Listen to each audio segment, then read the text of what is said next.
अलंकार से गणाधर अलंकार जी गीत है। लगनी बजरिया आगमपुर हो सखिया, आवा चली जियरा बहाल कई आई, आवा चली जियरा बहाल कई आई। जन्म जन्मवा के छूटी है जरनिया, जन्म जन्मवा के छूटी है जरनिया। अविनाशी पिया के दीदार कई आई, अविनाशी पिया के दीदार कई आई। लगली बजरिया आगमपुर सखिया, आवा चली जियरा बहाल कई आई। जेकरा के खोजी खोजी ऋषि मुनि हारे, जेकरा के खोजी खोजी ऋषि मुनि हारे।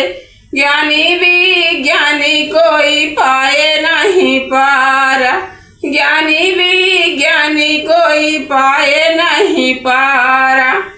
अब जिनी व्यर्थ बितावा जिंदगनिया, चला दूर जीव के बवाल कई आई, चला दूर जीव के बवाल कई आई।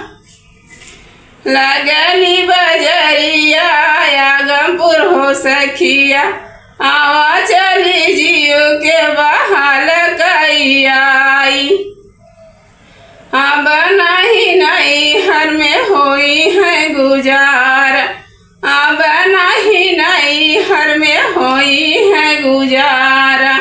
होई है ससुरा री चल के पारी पारा, होई है ससुरारी चल के पारी पारा। अगुआ बनरसीपुर सतगुर से मिल के मानवा का सपना साकार कई आई। लगली बजरिया आगमपुर हो सखिया, आवा चली जीव के बहाल कई आई।